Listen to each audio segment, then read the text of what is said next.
Hey guys, so we're going to go through that C79, the to enforce a child arrangements order, following that TikTok video I did and following all the requests I've had to do this video from you guys. So top right hand corner, that's going to be completed by the court. Don't worry about doing that. You'll see there you've got a help with fees. So if you do qualify for fee remission, you will have been given a help with fees number, and that's where you pop that number in there, okay? Those 6 digits are your help with fees. Right, so then we're going to go into what's been happening. So about the child arrangements order, they want to know the name of the court, they want to know the case number. So when you're completing this form, make sure you've got your child arrangements order beside you so you can lift all this information off. What date was that order made by the court?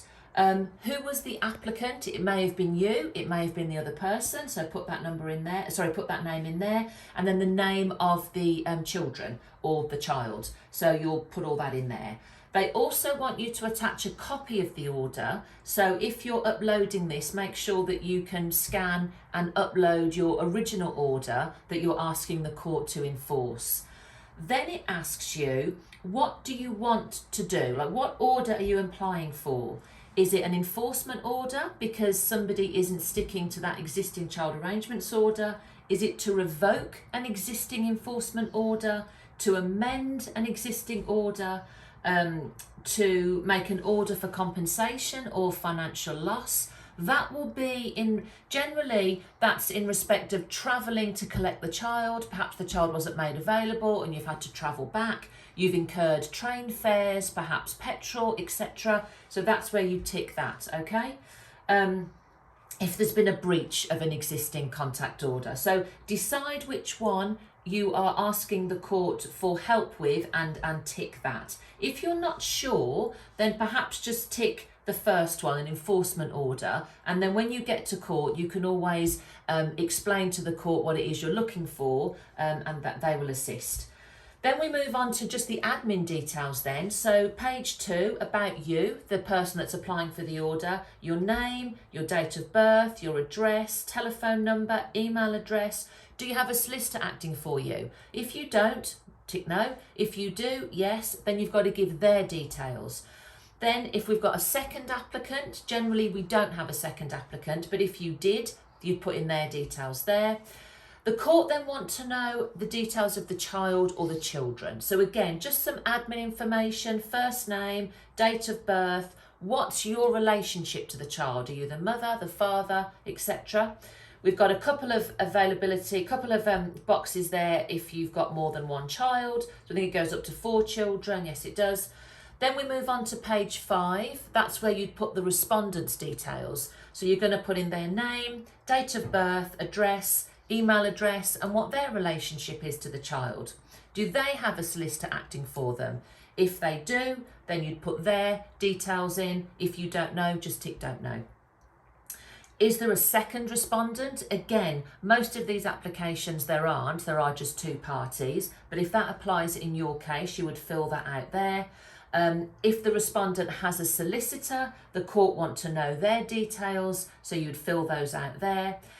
Then page 7, anybody else that needs to be notified. Does anybody else have parental responsibility? Or has anybody else been involved in the child's life? Do we have ongoing social workers involved in this child's life? Has there been a guardian appointed?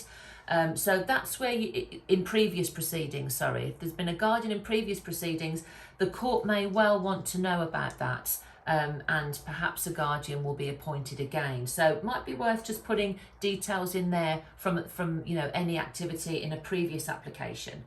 Then why are you making this application? Now, it just wants a very short narrative here. You don't have to go into reams and reams of detail.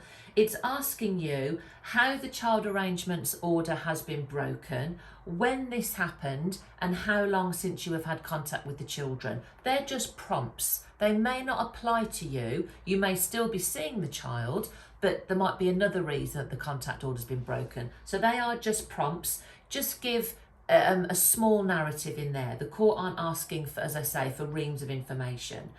If you're applying for an order for compensation for financial loss, then 7B is where you'll put the amount that you're claiming. You will have to support that with evidence of train receipts or, you know, fuel charges, whatever it is that you're claiming for. So just be mindful of that. And then if you're applying for action as a result of a breach, the court want to know why you're making this application and how the enforcement order has been breached, okay? Name of the court, this is if an enforcement order has already been made and you're going back to court again, name of the court where the enforcement order was made, okay? And then 7D, so page 10, if you're applying to revoke an enforcement order or amend an enforcement order, and again, self-explanatory, the court's giving you prompts here, how your circumstances have changed since the enforcement order was made, how often contact is now taking place. Just a small narrative is what the court's looking for there, okay? Moving then on to page 11, any current court cases. So perhaps there is still a live court case going on. There may be another application for perhaps, I don't know, prohibited steps order, or maybe a relocation application that's going on. So if there's any current court cases involving the same child or children, the court want to know about that there. And the reason for that is they will try and join the application so that the hearings take place on the same date. So that's the reason they want to know that.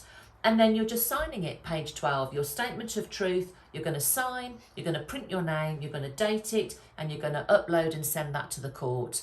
As I say, don't forget to, if you're emailing it to the court, to attach that original child arrangements order so the court have that on file as well, okay?